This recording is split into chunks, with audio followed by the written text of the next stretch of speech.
Take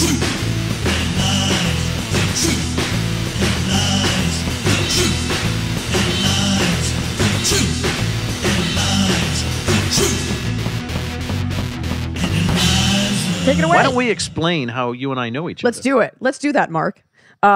You came, okay, so I took this class called Business of Acting at Emerson at the LA Center, which is now the LA Spaceship on Sunset, if anyone's seen that thing. But we took our classes in my day in a stucco building on Olive in Burbank. With Brad Lamack, I believe was his name. Yes, that was his name, teacher. Do you still do, does he still? I think he's still there. I do. Okay. Yeah. And your daughter, I'm just going to give away a little bit of personal info. Your daughter went to Emerson. Yes. I don't know her. I think she's younger than me. She just turned 31. Okay, so she's a smidge younger. Yes. And so you came in as the guest speaker to the class of the Business of Acting, and I remember I saw you, and when you come out to LA, you know you're still in college, you just want anyone that's successful, like you would pay to have a mentor, and you were the only person of note that had come to the class. Really? And nobody else of any importance? I don't remember even. Maybe we had like a writer or something, but like knowing who you were, I'm probably gonna listen to you over like, oh, I was the EP on a small film that you've never heard of. Like, who cares? The one thing that separated us from Disney was Disney would get these kid actors with blonde hair and blue eyes who could act like they were, Julie Andrews even when they were 11. Right. We got real kids from the school systems from like Orlando. Well, no, we actually started in Philadelphia. So we went all through the Philly area and all through New Jersey and all the way up to New York. They were just kids. Yeah. And I think part of the reason we were successful was they were just being who they were, and the kids at home identified with them. Sure. Because that's who they were. So were any of the kids willingly uncooperative? I don't think so. When we got into Family Double Dare. That's what I was thinking of. When I asked the question, I was thinking of like the dad that always wanted to be on TV. Oh, yeah. Oh, yeah, I bet. He was going to be funnier than me. He was going to try and take over the show. And with all due respect to these guys, nobody remembers that I started off as a stand-up comic. I remember. You remember. I know, just because I know. But, don't screw with me when you back me up against the corner, because I will take you down. Sure. And Viacom used to get upset with me because I pretty much said whatever I wanted to. Can we get the soundbite of "Don't screw with me" because I will take you down? Mark Summers, 1952.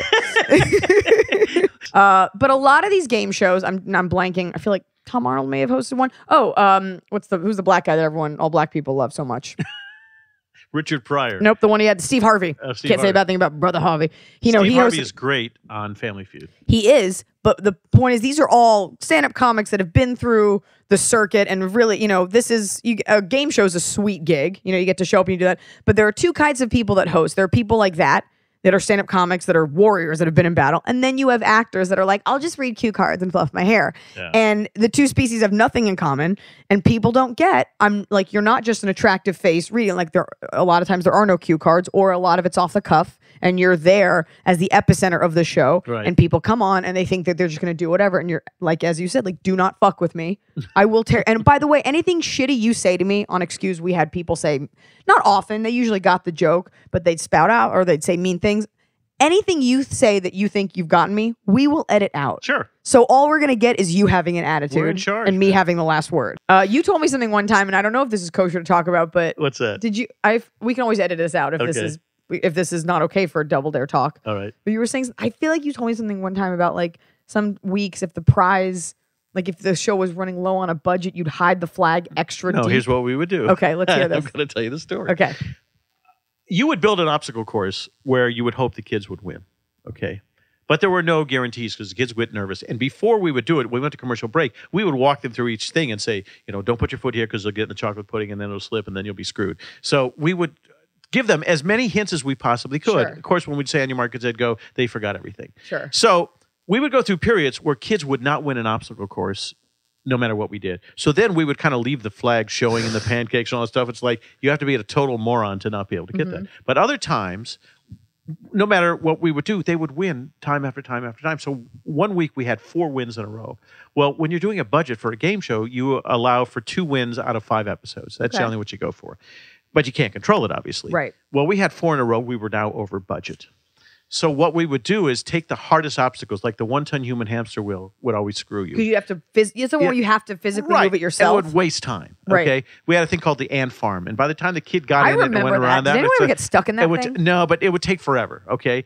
And then we had the gumball machine, and you'd get out of that, you'd be so disoriented. So on certain days, we'd put every impossible physical challenge out there, so they would only get through 3, and every time we do that, we got screwed, and they'd win it every freaking time. So there was no rhyme or reason. Some kids were quicker and figured it out and had watched the show enough, whatever. So even everybody when you got a Casio keyboard. Yeah, that's right.